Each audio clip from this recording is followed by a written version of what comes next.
Congrats on getting beyond 1 million. What got you here won't always get you there. This is a podcast for entrepreneurs who want to reach beyond their 7-figure business and scale to 8, 9, and even 10 figures.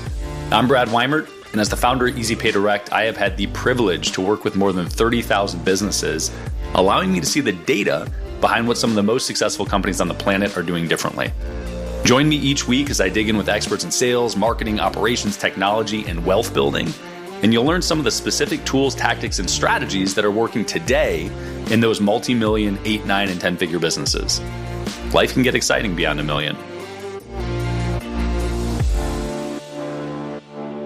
Dan Martell, I appreciate you carving out time, man. It is great to see you, pseudo in person, even though I'm going to get to see you actually in person later this week. In person soon, yeah. IRL in real life. IRL indeed, man.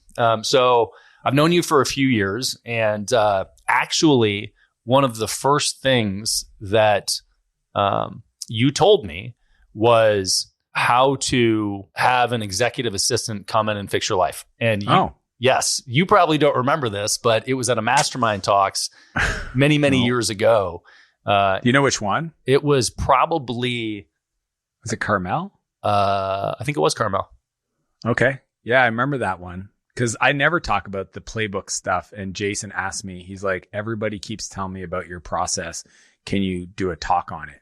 And it was kind of last minute, but I mean, I love this stuff. It's great. And cool. I'm glad it resonated. Yeah, it was great. To date, we still have some, remnants of Dan throughout a couple of our systems in the EasyPay Direct office. Yeah. Indeed. So for those that don't know you, you have exited 3 different tech companies. Yep. Can you, and I want to dig into your background a little bit because I find it super fascinating, but from the tech companies, ultimately, after you were done with that, you opened SaaS Academy, and now you help coach tech entrepreneurs in growing their SaaS businesses largely. Is that accurate? Yeah. So the through line's interesting because I've always been an operator. Software, taught myself how to code, been building companies for 25 years, and then started angel investing when I was 27, I did my first deal. Wow. And actively still today. So it's what most people don't see is, I've always been operating, a software company, exited my last one, Clarity, in 2016. Kind of took some time off from like company running for a bit. Like, I don't say retired, but just decided to I have a young family, et cetera, hanging out in San Diego. And then, but I've always been investing. So that continues. So I have High Speed Ventures today. I formalized it a couple of years ago and built a team because I just, again, buy back my time. So now I have a team that helps me look at deals. And then SaaS Academy, it's the largest coaching group for software CEOs in the world. We have over 1,000 active clients. We'll probably get to about 5,000 in the next 2 years. It's a multi 8-figure business. Same thing with High Speed Ventures. So I'm the CEO of 2 8-figure companies, and my investment portfolio is incredibly super grateful for it, but it's significant. Like I've invested in Udemy, Hootsuite, Intercom, Unbounced. GetAround just went public. It was first money in GetAround. Just a bunch of founders. And today I invest predominantly in like AI. I've done some 3D printing, some drone stuff, but all in the software B2B SaaS focus. Hey, you opened up like 15 questions I have now. I know. Let me focus. So before we get to those 15 questions, can you give me some backdrop on the initial 3 companies, kind of what they were, scale, scope, how long they lasted, that kind of jazz? Because to be investing at 27 is unique. Yeah, I had some capital. Yeah, exactly. Exactly. Yeah, I get it. I get all the questions because I still find it. I grew up in a small town in Eastern Canada, and there's a whole backstory, as you know, Brad. Like, I grew up in a incredibly challenging environment. My mom was an alcoholic. I was second oldest of 4, oldest of the boys. Didn't have a lot of guidance. Diagnosed with ADHD when I was 11. Put into crisis centers, group homes, foster care, jail twice. And I'm glazing over a lot of it. I want people to understand that like the success theater part of my life doesn't come without the incredible awareness and gratitude I have for the opportunities and people that showed up in my life. Right. And, it was kind of like a Sons of Anarchy type upbringing in my teenage years. So I was spending time with people twice my age, getting involved in, drug trafficking and crimes and break and enters and just a bunch of crazy stuff. And I had specifically, when I was in prison the second time, a guard pulled me aside, this guy named Brian, and speak into me a belief of who I was that I didn't have 100% inside. Like he planted a seed of, he was confused. Why are you here? And that transformed my life. And I talk a lot about it in my new book. And then what happened is like I got out. I actually learned to code in rehab of all things. I did 11 months after prison, went to rehab, 11 months, rebuilt my, personal like literally I had no self-esteem. And I was helping Rick, one of the maintenance guys, towards the end of my program, because this place was built in an old church camp. And I just found this old computer and a book on Java programming sitting next to it and followed the book. And 20 minutes later, I got the computer to say, hello world. This is 97. So got clean, got out, new start, discovered this little thing called the internet. Couldn't have been better timing. And, but what's true though, Brad, and a lot of people don't know this, is I went from 17 to 24 back to back failing. Like major, like not like side hustle failing, like 2 companies. I did a maritime vacation rental site, .ca got crushed because a lot of reasons, but the guy at thecottage.com had a better product and a bigger vision. Then I did a hosting company called NB Host because the province I lived in was called New Brunswick. So NB Host, and ended up being successful. Got a bunch of clients, but I ended up getting a credit union as a customer, and was hosting their website and a bunch of other stuff, and totally over my skis. Sites go down. I get threatened to be sued, freaked me out, decided to shut that thing down. What time period was that? This would have been 2001. So like, Maritime Vacation was 98 to 2000. And then a little time off, then started NB Host 2001, 2000. 2001, because I actually moved out west when I was in my early 20s. It was 2001. 9/11 happened as I was driving out west. So, and then just did consulting for a while, just freelance, writing code. Knew I was unemployable, and it wasn't until I was 24. What was the size and scope of? Sorry to interrupt, but for reference, the first company, second was like. The first one was nothing really. I mean, maybe 50 grand a year. Okay. I literally direct mailed a bunch of people saying, if you want a web page for your cottage, fill out this, like this is paper, fill out this form, include 3 photos and an extra, and $30. And if you want your photos back, an extra $5. And that's how I built the initial listings for Maritime Vacation. Stellar. And the second one, you gave me the air quote of successful. We probably did about 150,000 in annual sales in that one. I did it with my brother, Pierre. He was actually the sales guy because he was more salesy and outgoing than I was at the time. I was more of a software nerd, which is maybe if people understand that, they can understand why I'm such into systems. But I spent most of my time in a server room, like honestly, installing mail servers, database software, application servers. Like I literally nerded in a cold server room for most of the time. Pierre was out selling. I was onboarding new customers. And I just learned that business, the lesson I took from that was don't sell commodities. Like web hosting is a commodity. Okay. Unless you have a unique approach like Amazon Web Services. Right. It's like trying to sell salt. Like there ain't a lot of margin. It requires volume. And, if I actually calculated my buyback rate, which is something I teach people, I was making probably a third of minimum wage in regards to the amount of hours versus income I was working. Yeah. So those are the first 2. Okay. And then did consulting for a while. Hold on. You opened a loop. I have to close it. What's the buyback rate? So, obviously this isn't a plug for my book, but it's what I teach. Now it's a plug because I'm holding it up. The buyback principle, which is the core of this book, states that you don't hire people to grow your business. You hire people to buy back your time. So it's a calendar over capacity focus. And to do that, you have to understand what your time is worth.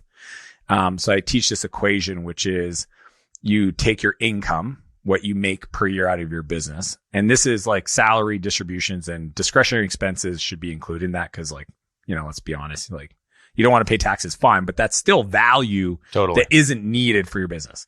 Divide that by the average hours a normal person works in a year, which is about 2,000. Okay. That'll give you your value creation per hour number. Mm-hmm. Some people don't even know that. So let's just say it's, now you're at $50 if it's 100,000 a year kind of income. And then the buyback rate is a quarter of that. And the reason why is because I want every person to get a 4 times ROI on buying back their time. So it doesn't make sense to do a 1-to-1 swap. Right. You want to look at your calendar and say, okay, well, if my buyback rate's $12.50, which is what it is if you make 100,000 a year in income, right, and profit and all that, then anything you do in your life that you could have paid somebody else for that amount or less, you're essentially working against yourself to live a better life and build a business you don't grow to hate. Yeah, I love that. And that's another thing that I've heard you speak about in the past, and I love the framework on that. So I want to dig deeper into that because I like how you architect that whole thing. But let's get up to speed on company 3 and the fun stuff, because your first 2 companies didn't make any money really. Well, this is the Beyond a Million podcast. Exactly. So let's talk about my first million. So essentially I struggled, right? Like I think a lot of people resonate with this because it's the entrepreneurial journey, right? We just try stuff. We taste things. We play with things. So like I probably had about 30 domains, projects, side hustles, friends, collabs. Dude, I built a site to help people install their Christmas lights. It was called xlights.com.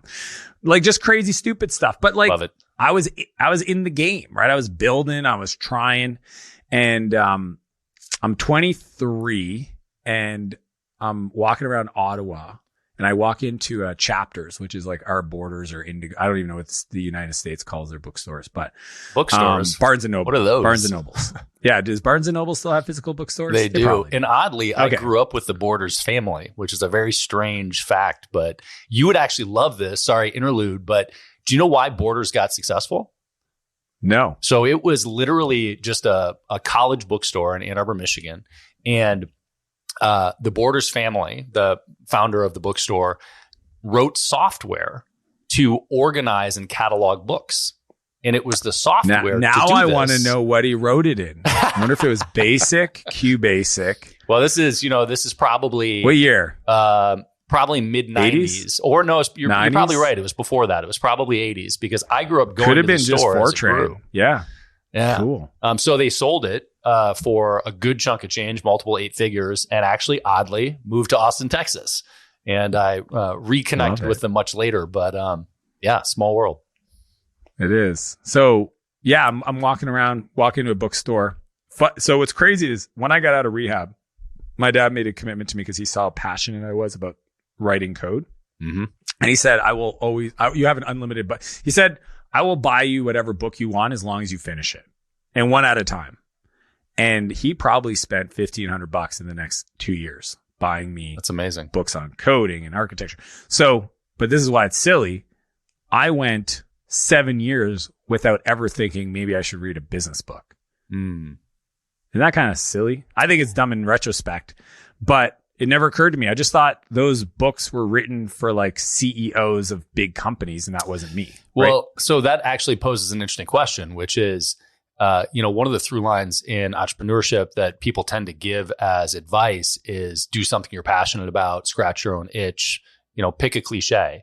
But you, as somebody that was super interested in coding, is it more productive to go down the path of just reading the coding books or to derail that initiative and then learn a new skill set, which in this case is business? Well, and this is funny enough that you bring that up because I tell people this all the time. The number one thing for you to do is to develop a high value skill. And for me, I got lucky that I just fell in love with software coding. But, it could be selling. It could be, management. It's just, but you got to develop it, right? Like I was actively following, buying, this is before YouTube, maybe. Yeah, this is before YouTube. Studying, buying, online, whatever, CDs, DVDs. So actively studying. But I walk into this store, I read a book. I didn't even read it because I didn't read it. I had severe ADHD. I was on medication from 11 till 30, like Adderall, Ritalin, tried different ones over the years. I didn't like how it made me feel, but I also didn't want to be a ridiculously unproductive human. And I get this audiobook called Love is a Killer App by a guy named Tim Sanders. And it was just the best possible book for me. He was ex-CSO, Chief Solution Officer at Yahoo. I hit play. I went back to my office. I put it in the CD tray in my tower, my computer, and I closed it and I just hit play. I think it was like Winamp. Remember Winamp? It really kicks the llama's butt. Yeah, Winamp.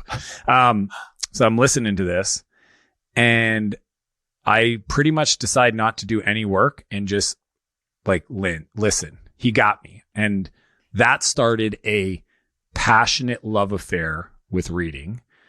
To this day, I don't actually know the final number, but I'm over 1,500 books. And what's nutty is, it ties to the first company and how I made my first million. But anyways, I'll just say that Tim's been a big mentor of mine. And just last week, I got to get on a call and show him my book. He didn't really know. He knew I was writing one, but he didn't know when it was coming out. So I got on a call before it was launched and showed it to him. And I asked him if we could. This is because it's exactly 20 years to the day that I read his book or listened to his book. And I asked him if we could do a joint book signing in San Francisco. And he said yes. So I'm so excited for that. But that book led me on a love affair of reading and subsequently I'm actually trying to stop say literally and That's good. So I know I'm self-aware. Yeah, I know. Cause again, lots of podcast interviews recently. So we've all got those things, right? You said the thing, which is the filler, but the literally thing, that's one of these little items that just fucking eats at me where I'm like, no, it's not literal. We're not literally if it's annoying killing me, something. That's the problem. It annoys me when I listen to it. So just for good audio for other people, I will work on that. Well, so, you hit it on guys, the head. Hold me accountable. Right? Self-awareness is the beginning of it. Also, hey, really cool tool that you should know about. I think this is the tool. I might get it wrong. We'll fact check this, but Perry Belcher told me about this a couple days ago.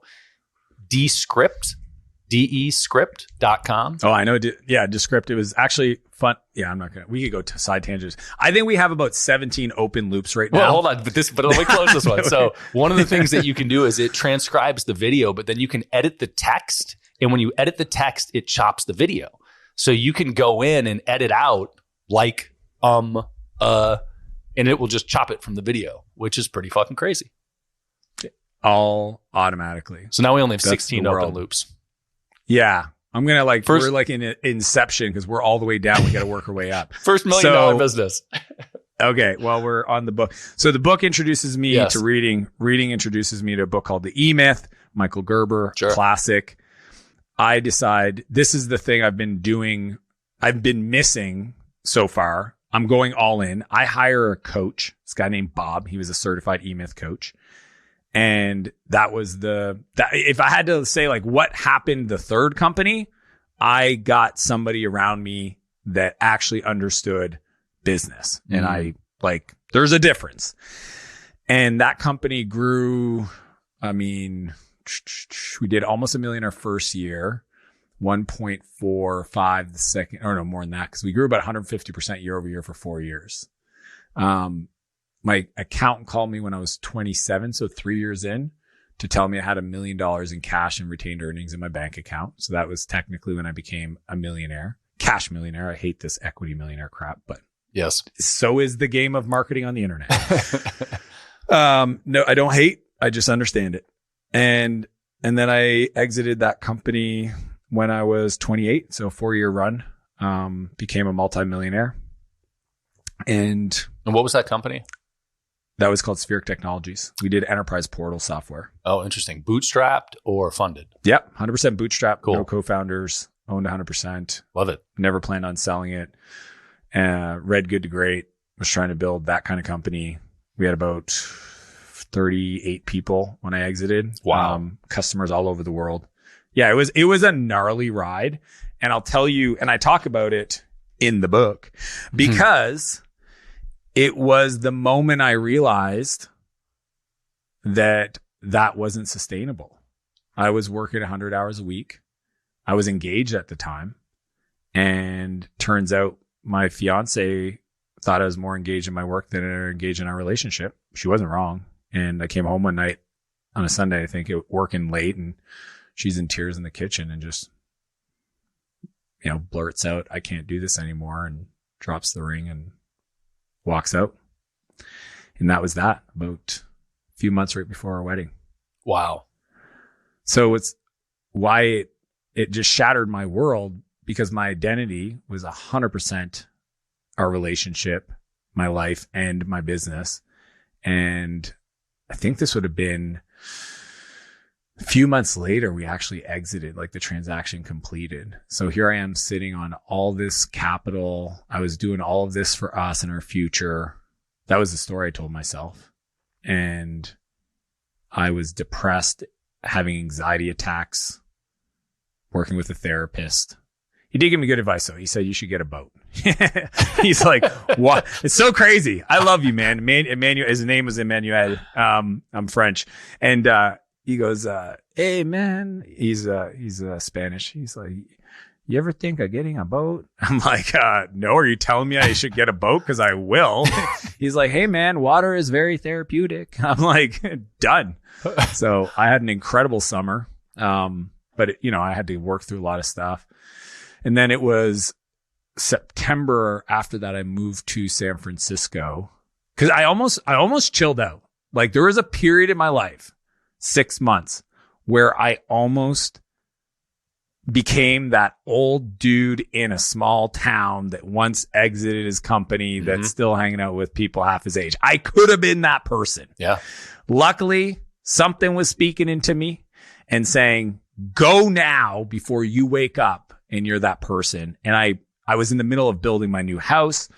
I had a cottage in the boat and the hot tub. And, so I just jumped on a plane and moved to San Francisco. I didn't know a soul. I didn't have a friend. I literally knew 0 people. I didn't have a network there. Wow. All my network was on the East Coast because it was enterprise software. Why did you sell in the first place? So you mentioned that you were down this path of good to great, which for those that don't know that, I mean, that book is relevant to people that are trying to build huge things. Yeah. Right? Yep. That's what I was doing. So why stop? It's probably one of the few decisions I would go back and change. And I'll tell you why. I had an incredibly successful, profitable business, which obviously attributed to the outcome I got. Because traditionally, service businesses are usually sold on 1 times multiples. And I got way better than that, almost 2.5 top line.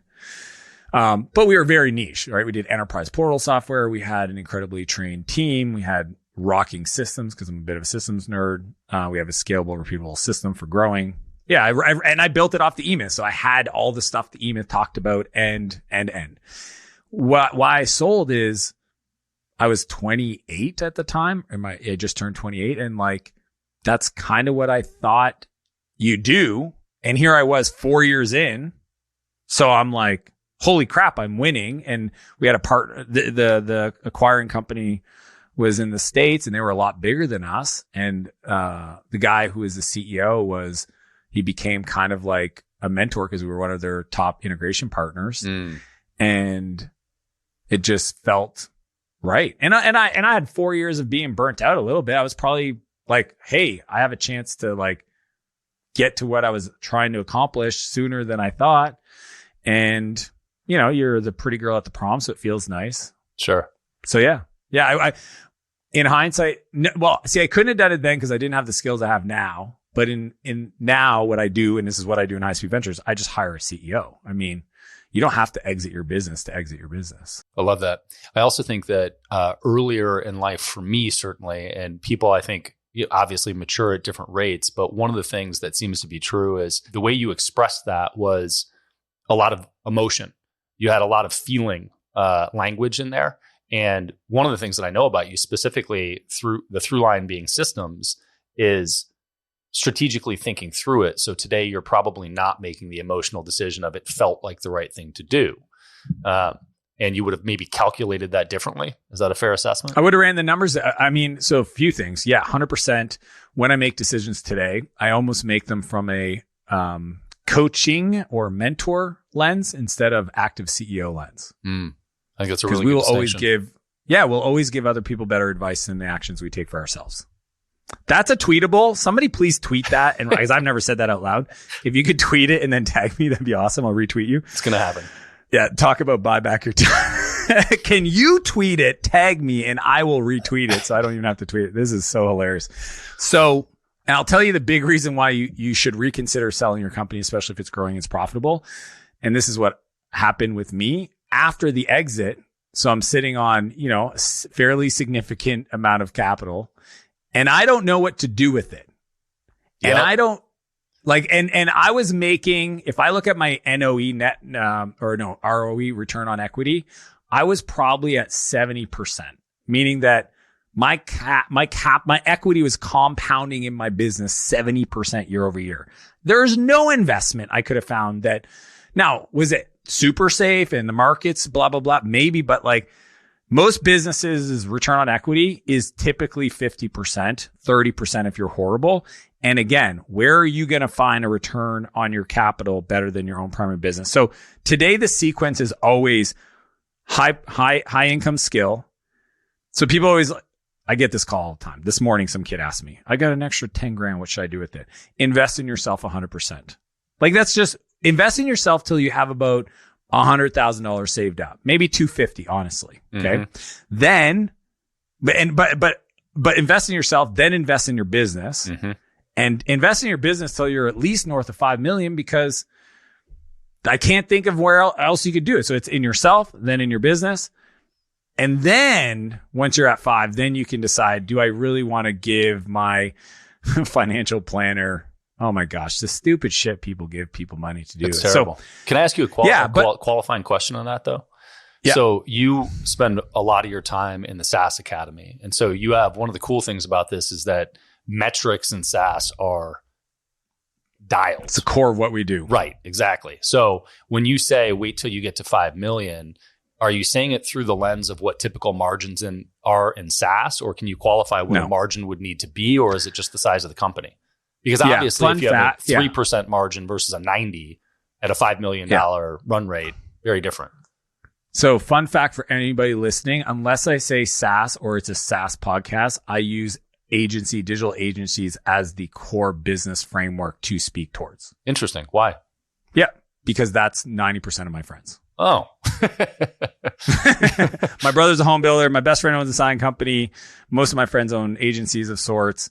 And yes, I do interact with a lot of software founders, but it doesn't, those people I'm serving in other ways. So when I'm doing public stuff, I'm always speaking to the pattern that makes sense for an agency owner. Got it. Okay. It's the most universal. So when you say wait till your business gets to 5 million before you look at external investments. Yeah, 25% net profit is probably where you should be at. Okay. Got it. So you're saying wait till you kick off maybe 1.2 million before you look at really investing in other things. Totally. You're because that 1.2, again, is it net? Yes. Are you reinvesting in your growth? Probably. So you're not really that's not take home. So you should totally reinvest in your business until you feel like, hey, I've got this machine, this engine, this vehicle. I want to de-risk market exposure, concentration risk in the vehicle. So what are now my options, right? I would say, and this is what my mentors told me, is take half of that, put it in, don't effing lose it vehicles like an index fund. It's super boring. And some of you guys are like, ew, Vanguard this or whatever. Look, somebody called it an S&P in me. Yeah. They were like, you should invest in the S and me, not the S&P. I've heard this. Which is true until you get to a scale. Then, let's say you make $1 million net, half of it, put it in the foundational future pile so you don't lose it, because making money is actually easy. Keeping it is hard. Okay. The amount of friends of mine, because I've been doing this for 25 years, that I've made an incredible amount of wealth and then literally gave it all back. I see people do this. again, my friends that I hang out with are not software people for the most part. Yep. So like one of my best buds, I don't want to call him out because yeah, it's funny. When I wrote the book, I use a lot of people's names, but I changed the first name. So fun fact, the book is based on 25 people that I love that are in here. I just changed their names. And yeah, what? Do I know some of them? Oh, you know 6 or 7 of them. I love it. See, now I'm going to be paying attention through it. Well, and maybe that's just good marketing. Okay, so from just kidding. I'm kidding. from an investment perspective, since we're down this rabbit hole, you mentioned the S&P as a safe vehicle. It's the money. Yeah, you don't lose it. So unless you're your brother, and then for me, real estate, but real estate, I do it with my brother. He's an incredibly successful real estate investor and developer. And that's where I would there. go. But if I didn't, and so if I didn't have that, I would find somebody to do that with me, but I wouldn't do it I wouldn't abdicate it. I wouldn't give my money to a real estate trust. I would partner with a real estate person and be involved in the trade. Like I partnered with my brother. It's not a fund. Yeah. Like we do projects together. I'm on the thing. I have my team review it, not his, you know what I mean? Yep. Like I just feel like a lot of people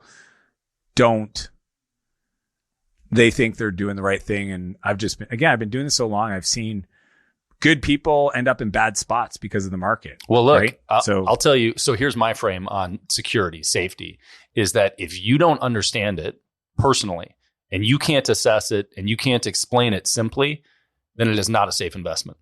And even the S&P, if you invest in the 100%. S&P through, an investment advisor, you might be getting fucked on that too. You're right. Sorry. And that's a good qualification. I manage my own capital. It's dollar cost average into index funds. For the most part, I use the all-weather fund structure that Dalio teaches to give myself some diversification. And other than that, I'm investing most of my stuff in, either real estate and or higher risk stuff through high speed. And then even higher risk would be equity stuff in startups, which I do. Love that. Yeah. Okay. That's a big rabbit hole. Let's pull back because I want to get to buying back our time here and the SaaS Academy a little bit and some other personal crazy shit that you do. Company 2 and 3 that you sold. So you sold that first one. You got the bug, Spheric. You moved to Silicon Valley-ish, San Francisco, and you launched company 2 and 3 at some point, all before 2016. I actually did started and exited 3 companies in 10 years, which is bananas. It didn't occur to me until I exited Clarity. So I did Flowtown.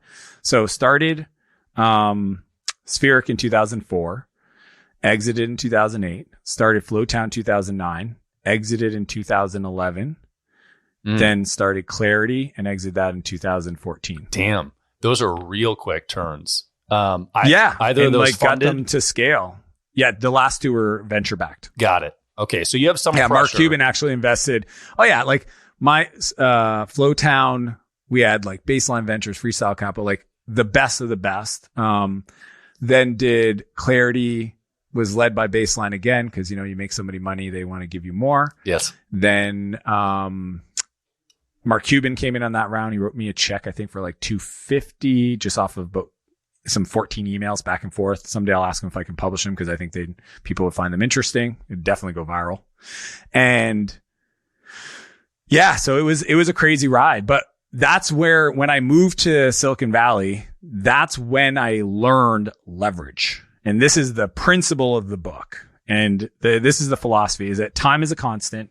Nobody's got more or less. Outputs are variable, right? My output is different than other people's output. And the only difference is the multiplier of leverage. And there's 4 ways to get leverage. First one is content. This right here takes us whatever time it takes and it can be consumed 100 million times and it costs us nothing, right? I mean, other than hosting costs, but it's fractional costs. Playbooks is a form of content. Internal trainings, employee manuals, all that stuff, content. Second one is capital, which we all know very well, right? We borrow money to grow our businesses. We can get incredible leverage with capital for a lot of reasons. So capital is a big one. Third is code, which you want to go down the AI rabbit hole. Probably the most relevant, but I mean, we're talking automation, data transformation, data integrity, workflow. That's all code, right? That's why software is such a great category, because it's an incredible form of leverage for every business owner.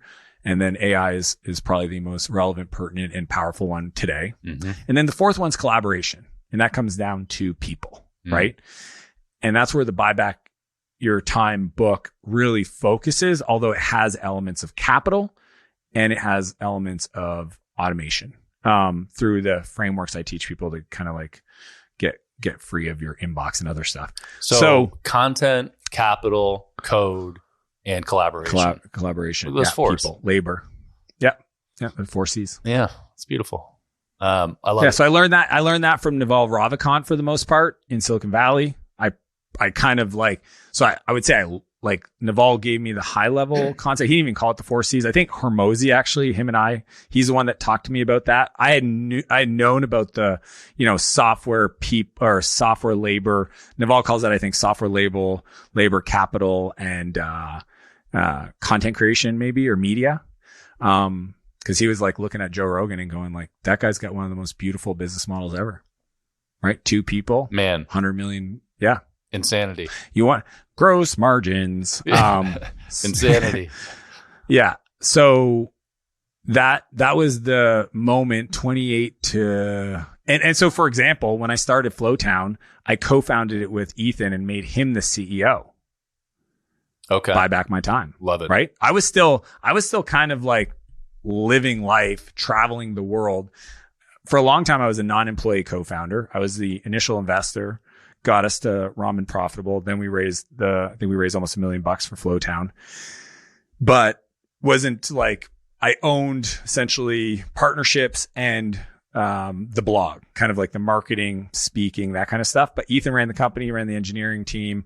I coached him and mentored him on all that. He's about 7 years younger than me. Straight hustler, incredible human. I mean, still one of my best friends. Yeah,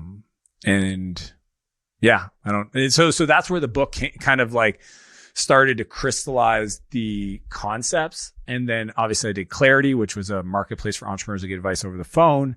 And I did 1,200 Clarity calls. So I started mentoring CEOs. Yeah, I know, it's nuts. If you go on my profile, I'm probably at 1,300 now. So I was my ultimate customer, which I think is what you should be. If you have a great product, you should be your customer. So what happened was I started mentoring CEOs at 26 when I started investing, right? So like I invest and I would mentor the CEO. My brother was one of my first I ended up, him and I started the home building company together, and I owned half of it, and it was my capital. I think I wrote a check for like 170,000 at 26, 27, right? It was all the money I had saved up at the time.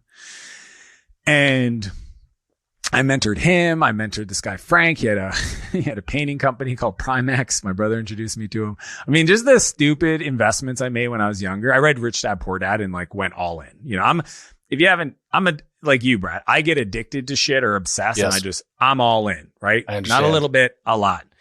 So yeah, Well, I want to take it. So I want to take it there because I have a couple questions about that and how that manifests in other areas of your life.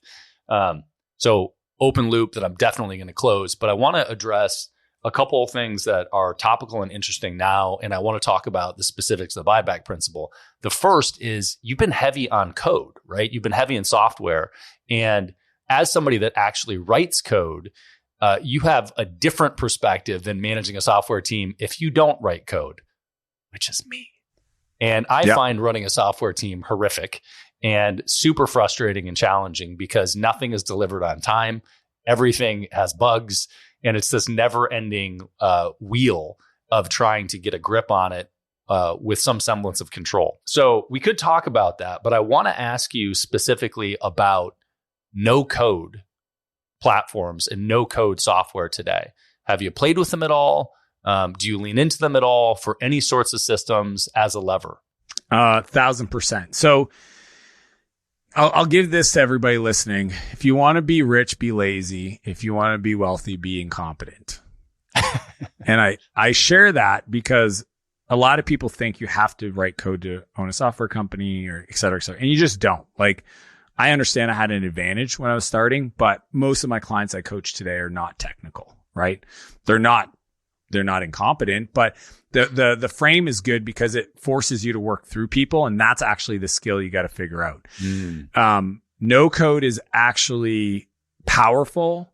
But APIs have always been present, which is kind of a form of no code, right? It's called encapsulation. And with web services or, these kind of like open web APIs, minus the front end interface, which is really the innovation of no code, is the ability for anybody to drag and drop components and make the thing do the thing without writing code.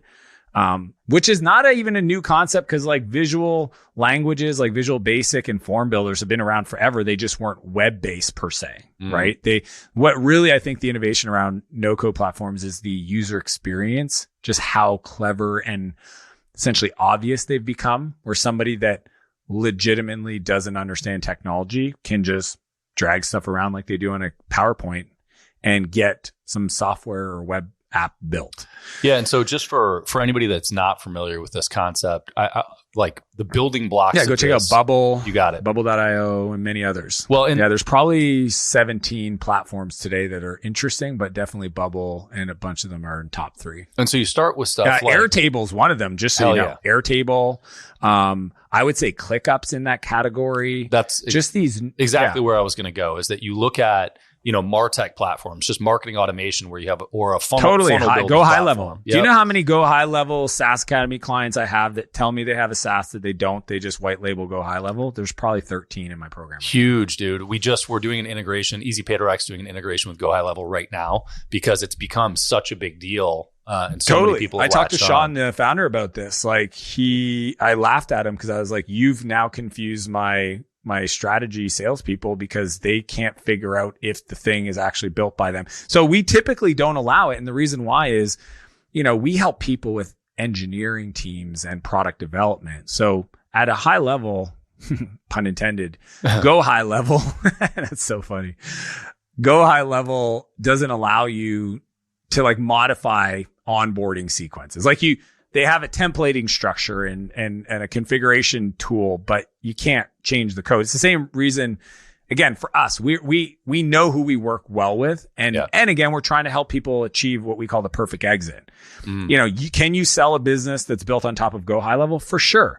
Is it going to get you SaaS multiples? No, because there's product risk. The risk is Sean wakes up one day and says, everybody's got to pay me 3 times as much. That's real risk, right? And what are you going to do? Switch? Right. You built your whole thing on top of somebody else's platform. It's the reason I learned this lesson building my company, Flowtown. I built Flowtown on top of other people's APIs. And one day Facebook decides to change their API and it makes my whole product go to 0.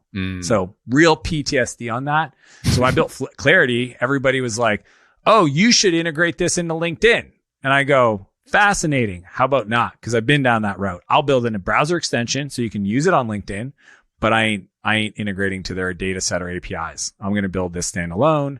I'm going to make this work without it. Just from personal experience. So the takeaway with no code is Bubble, by the way, the one you mentioned, that's sort of the end of the chain where like you start down with like marketing automation, then like a go high level where you could white label something and use the product and modify it. But then you get something like Bubble, which is a drag and drop builder, if then statements to actually create software applications to do totally unique things, have them have a totally unique UI aesthetic, and build a software product that you fully own, right? And that's sort of the end of the chain of no code platforms, right?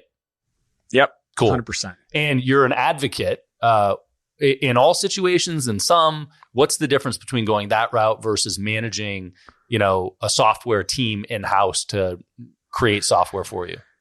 Yeah, I would say 4 years ago, I wouldn't have said it was a viable option, but it's now there. Like the platforms are there. And here's the reason why is, there's always the risk the platform's going to change their pricing and make your business not viable, right? They could do that. And like startups, I've, again, 25 years of experience, I've seen them come and go. But a business that is their core business model to date is built on that, that's okay. So like, okay as in like 70% okay. It's not 100% okay. 100% would be, build it yourself. But even custom built software is usually built on top of open source projects or other modules and frameworks. So to say that it's purely, net new code every time would be a gross understatement. So yeah, I'm definitely okay with some of these no code platforms as a building block for web apps that you monetize in a SaaS. Here's my problem. You want to know what's funny right now, Brad? Yes. People on the internet marketers, you guys, I think Gary used to say this, like marketers ruin all things, or maybe Seth Godin said it. Maybe friggin' Einstein said it. I don't know. But just ask the internet. I think Lincoln. The internet marketers are now selling go high level biz ops, and they're calling it SaaS because it's software as a service, as in an agency, and it's software. So they're hijacking the term SaaS for their needs. Do you get the nuance what I'm saying? Yes. They're saying, hey, you got to be in SaaS. And everybody's like, yeah, I do. I keep hearing about it. And they're like, cool, I got a SaaS because it's software as a service. Yep. And it's a biz op. And I'm like, oh, you ding dongs. Because back in the day, we called it ASP, application service provider. Like people, again, in my day, software was installed on servers. Right. It was not cloud-based, right? You had to VPN if you were at home into the network to use the tool. Even if it was web-based, it wasn't on the web. Then it went to cloud, and then cloud became SaaS. And people think they even have SaaS when they don't even have software. They just have a subscription business. And I'm like, that's not SaaS.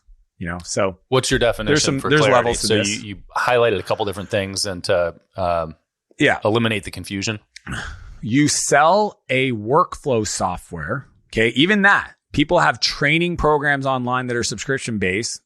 And they call that SaaS. It's not. SaaS in my world is there's a tool that somebody pays for that typically helps them with some level of workflow or data or insights on a subscription basis that you built, and you can control, you can change the product.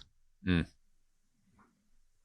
And that's at least who we help. We help, and B2B. So we're B2B SaaS, and we only work with CEOs, and we do that at an incredible level because we know who we can help or who we add value to and who we can at the level I want to. Yeah. Well, I selfishly have 100 questions about managing software companies, product design, cadence. Dude, we're going to hang out for days on the ski hills. So. Debugging. Yeah, exactly. Yeah. You let me know. I will. What I know about you is we're probably going to have we're going to Baldface, which is an amazing, it's actually a cat resort in the middle of nowhere, British Columbia, accessible only by helicopter. Secret. I mean, it's not secret, but it's a private trip I've been organizing for a decade. Yeah. It's pretty sick. Yeah, Maple Summit is the name of the thing. It's my vacation. It's not even a moneymaker. And I don't know, you can talk to it, Brad, but I think it's one of the best groups, 3 days. It rivals most paid masterminds for sure. Oh, yeah, no question about it. And so your qualifiers, what I was going to say is that we will definitely, I know that we are one of a handful that end up at, 5, 6 in the morning, drinking coffee in the dark in the lodge. That's usually our time. Not because we stayed up all night, but because we get up early. Yes, exactly. It's a good qualifier. Yeah. It's a good qualifier. Yeah. But the qualifier for the trip is that I think you have to be doing more than $1 million a year, and you have to be comfortable jumping off a 10-foot cliff. And those are the that two. Used to be I would say that was the old qualifier. Now it's like 5 million plus. Yeah. I mean, and this year we have like $3 billion valuation founders coming. So it's kind of elevated. And the only reason is not because I think anything less. It's just I'm at a level in my career where I want to spend time with people that teach me stuff. Like it's my vacation that just turned into this passion project. And I wouldn't do it if I didn't have Roddy. Just so everybody's clear.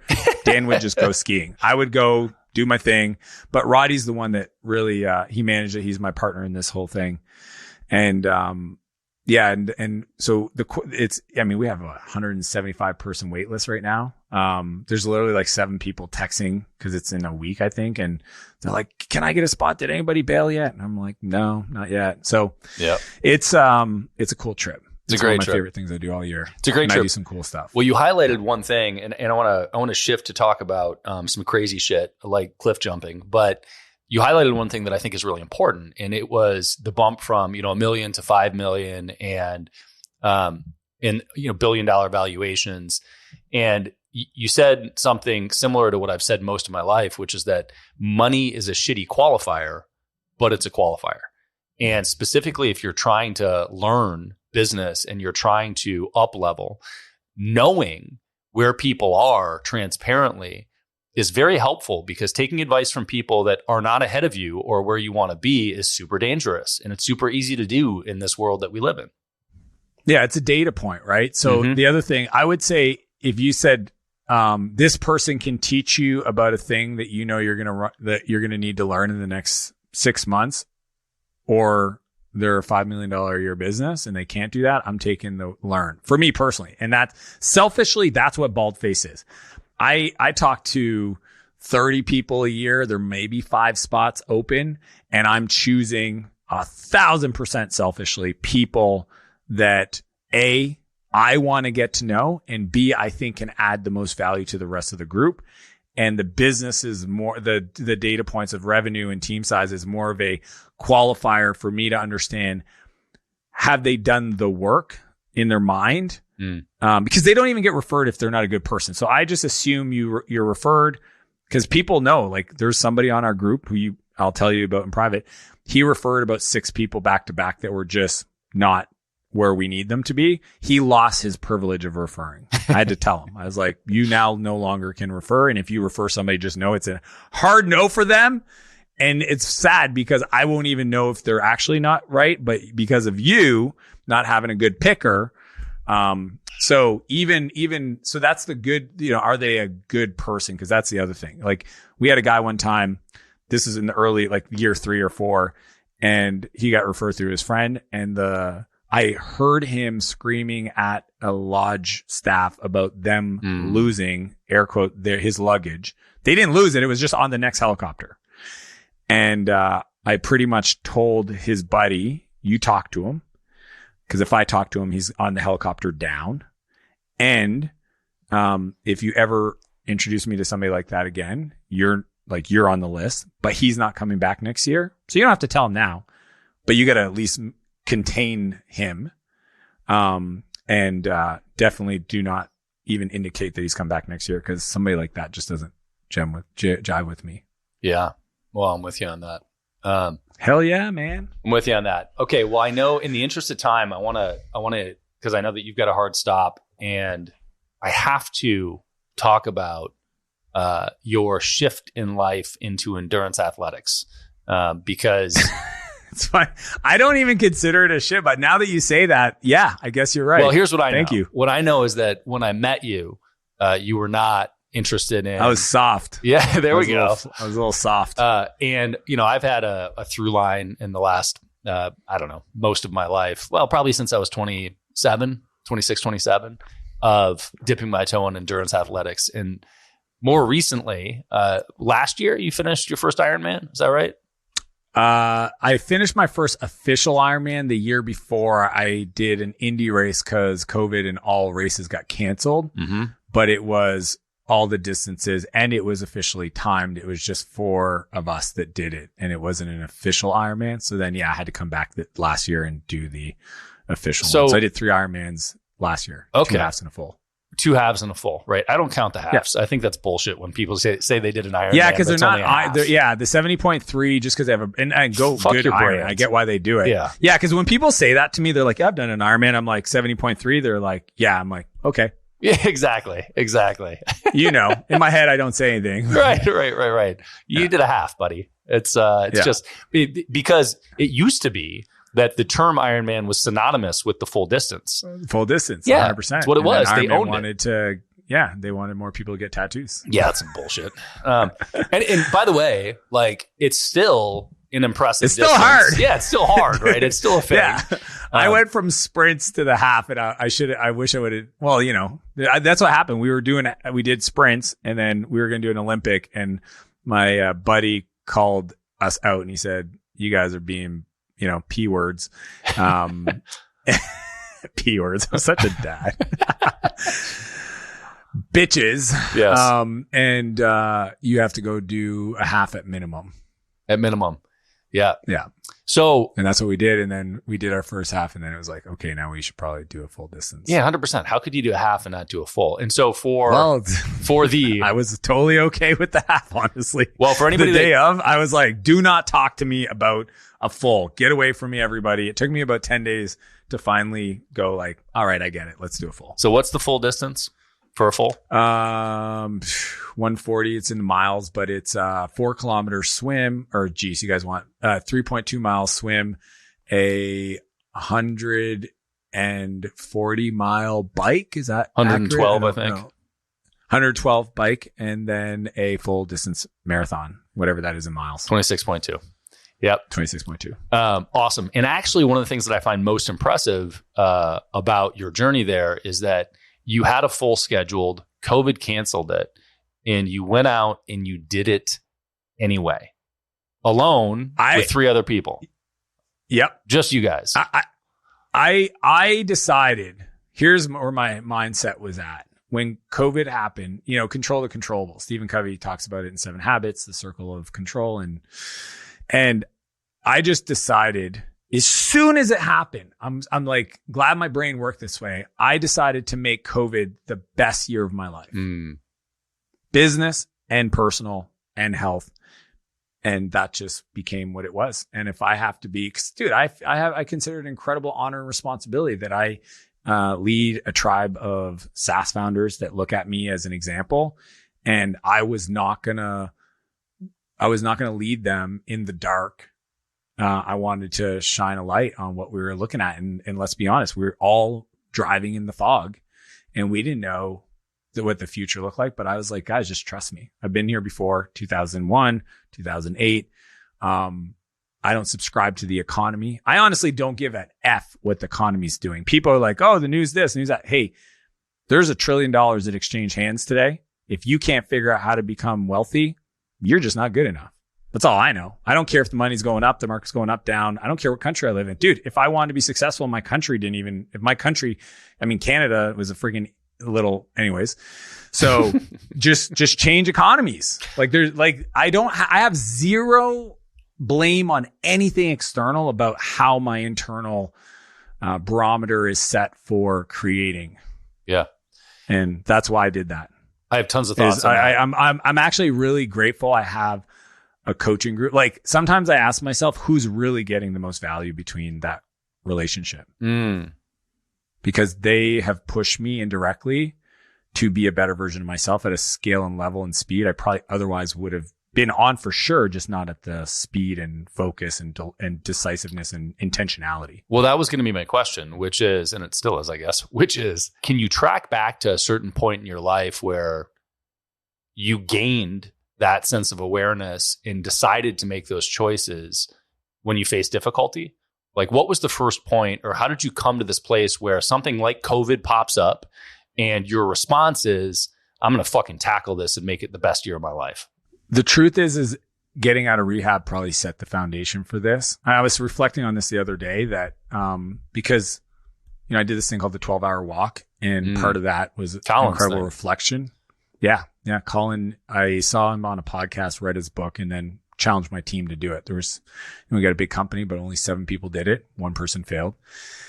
And, but I did it. And one of the things of several insights I had was just my life completely changed when I started writing things down. Sounds crazy, but literally outside of my head onto a piece of paper. Mm-hmm. And at the end of my program, 11 months at this place called Portage, they make you write a transition plan, which goes over a bunch of different things. But essentially, it was the first time in my life I'd ever written down a plan for my life. And that has never stopped. And it is, I don't even consider it a habit, but I mean, there's my journal sitting right next to me, full of stuff and ideas. I don't, again, it's not what are your habits? I don't know, because now I just do, and it just feels good, and it's who I am. So, but I share that because I think understanding that I could be in a complete hole, like a complete hole, zero self-worth, nobody believing in me, rejected from normal society, rejected even within prison. I mean, I got put in a hole for 3 days because of some stuff I got in trouble with. And to come from that to any level of, normal or success dude, I don't know. I have such a high level. Now there's been levels of evolution, but I would say that's where it started. And every time I've faced adversity, here's where my psychology is today. When a big thing happens, and it does, and it will always do. Anybody that thinks that life gets easier, it doesn't. You get better. I actually go two things. Aha, a worthy opponent. Cause man, it's rare now that I have to, oh, that's a big one. Never done, like, this is going to be a good one, a worthy opponent. So that's one. And two, I immediately go for me to ask myself this question, which is, how can I appreciate even more God's grace and guidance in this moment? Dude, I said that to myself before we started this conversation. I always try to recenter on that.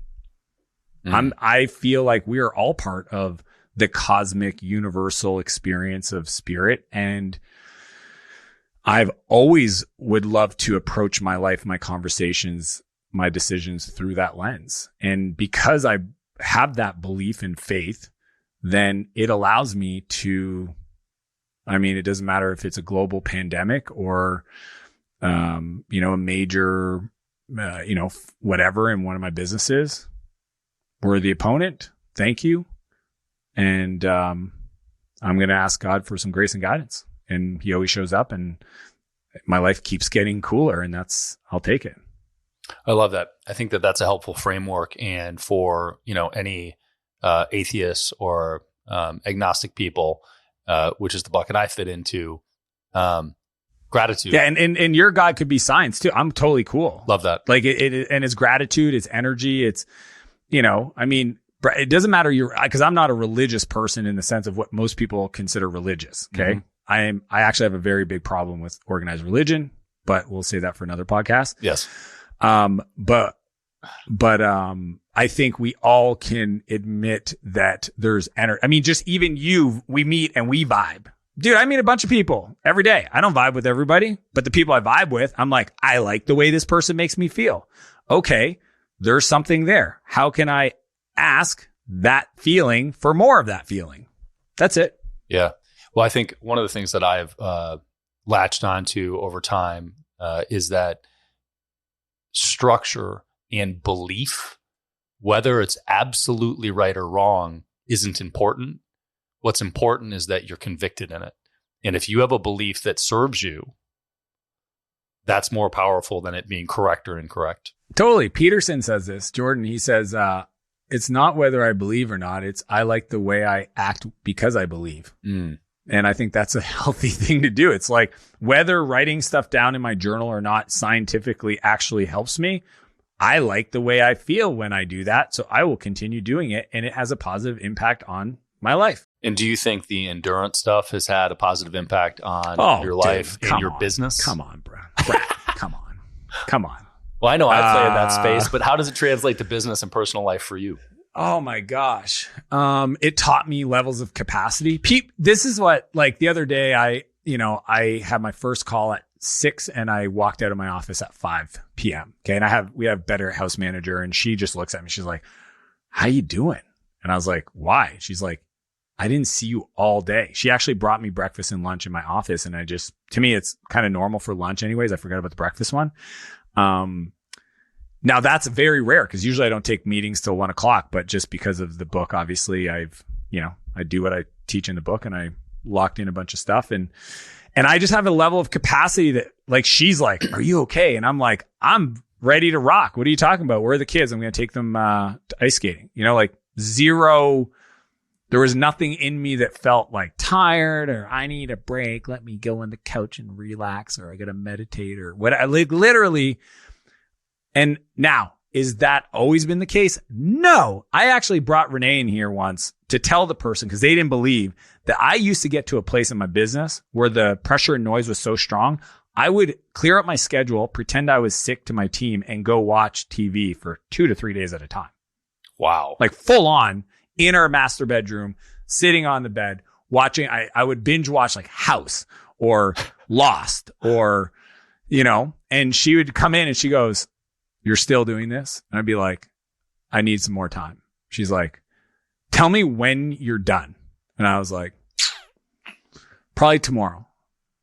I'll probably be good tomorrow, like 11 a.m. She's like, all right, you better. And like sometimes it'd be 11 a.m. or 5 p.m. But yeah, I mean so there's levels to this. And dude, this was like when I was building Flowtown. So like, this isn't like when I was starting off. Like, this is not that long ago, decade ago. So what has been the biggest impact of endurance sports for me? Well, let me unpack a few ideas. One, capacity. I have a capacity that most people don't understand.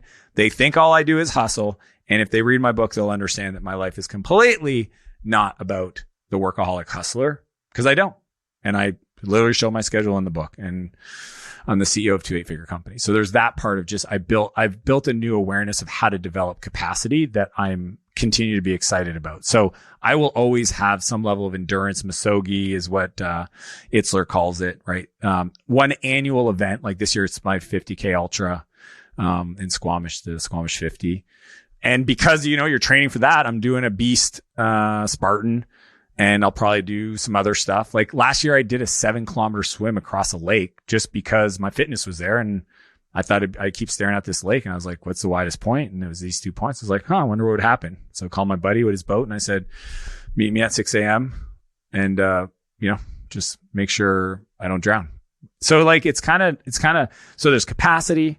There's the mental awareness, like getting inside your mind and going long time, like 12-hour walk type style, full distance Ironman, like no music, just you have a lot of time to talk to yourself and process stuff. And then I would say the physical, but not from because I don't think actually full distance Ironmans are healthy by any means, what shape or form. Zero. I mean, as you know, like I don't think physically they're like, oh, you are better healthy. I think they make you stronger. I think but for me, it's the mind, and it's not even my mind. It's the example I'm setting for my kids. Like your kids, monkey see, monkey do. It's not what you say, it's what you do. They will model. So they are being raised by, my wife does CrossFit competitions. Their dad does Ironmans and triathlons, and they see me wake up early and get the training done before they even wake up most of the time, because that was a commitment I made to myself. So like, that's just who they're going to be. They're not exposed to what I grew up in. And I love my parents. My dad's my best friend, and I talk to my mom every other day. Like, but I did not get exposed to that level of positive habits, not through what they said, but through what they did. And if anything, what's crazy is, maybe my brothers and my dad would say this, but like they're a lot healthier now in the last 3 or 4 years, maybe because they kept watching me work out consistently every freaking day. Like sweat every day is just who I am. I told somebody the other day, they're like, what are your habits? And I was telling them, they go, what about working out? I go, oh yeah, but to me, not working out today would be like not wearing any pants. Like I could do it, but it would be weird. Yeah. Same thing. Yeah. Well, I think one of the tenets of my life is how you do one thing is how you do everything. And that idea of learning that a feeling that you have is, even if it endures for a while, is still fleeting, and you can live through it. If you extrapolate that across the rest of your life, you're on a call and you're getting faded. You remember, oh wait, I can last 10 minutes. That's fine, right? If you're in a meeting and it's been a long time, you're getting tired, you can remember, shit, I ran for 12 hours once. I can keep sitting here and focus for another hour, right? And for me, those parallels are super strong. Yeah, the business stuff is off the charts. I mean, just the concept of like, training. People they're like, oh, I want to get this result. It's like, let's break it down. Like I didn't just wake up and do an Ironman. I had to develop skills. I had to develop capacity in those skills and technique in those skills. And I mean, that's what makes Ironman, I think, and triathlon in general more challenging is there's like, couldn't swim, dude. Before, like 4 years ago, I could not swim. Crazy. It still makes me laugh, because now if I was on a boat and it flipped over and we were 10 kilometers offshore, I'd be like, all right, guys, I'll see you on shore. Like I wouldn't enjoy it. I know my lower back would spasm, but I'd have enough time in that discipline that I would cause like once you know how to swim, it's actually not effort. You just float and you stroke and you breathe, but anything I think repeated. Yeah. It's the cadence of breathing. It's the not freaking out. It's the, moving your arm through the water and your body through the water in an efficient way. It's all these things, but it's actually not like you're not, I mean, unless your muscles spasm, like you could do it as long as, because it's like walking. It's literally like, it becomes like walking in water. Well, I love that. And we should go do some crazy shit together. Oh, wait, we're going to in a few days. We're doing that. Yep. Let's do it. And I really appreciate you diving in a little bit. I still have 1,000 questions, but I know we've got a hard stop. And I want to make sure that we remind people that they can get more information about Dan Martell right now by checking out Buyback Your Time. And that's a website. Yeah, buybackyourtime.com. Launches. Well, it will have launched by the time this drops. Yeah, it launched, and it is a #1 national bestseller in all categories right now. Awesome. I'm super proud. Bananas. We actually already sold the initial 15,000 we printed. Luckily, we got ahead of that, and we got more. And we're going for Wall Street Journal. So if anybody's interested in building a business they don't grow to hate and want to understand a very clear first principles approach to scaling that I've only ever taught to software CEOs ever. It's never been, or friends like Brad, right? In person at an event. This is the only way to get it. So I've never had anything anybody could ever buy from me unless they were a B2B SaaS founder. And today's the day. And I've poured 2.5 years into writing this thing, and I'm incredibly proud of it. Because again, there was a team involved. We had researchers and writers and interviewers and my clients, and we put a lot into it. I love it, man. Dan Martell, Buyback Your Time. Always good to see you, man. Appreciate you, Brad. Thanks, man. If you learned one thing on this episode, share it with another entrepreneur. They need to hear it. Also subscribe so that new episodes just show up on your phone. It's a lot easier that way. And if you want the really good stuff, check out our free BAM! Tactics and Strategies course. It's where we curate the best tips, tricks, and tools that our guests know, whether they've shared them on the podcast or not. Just go to beyondamill.com. You'll also find previous episodes and show notes at beyondamill.com.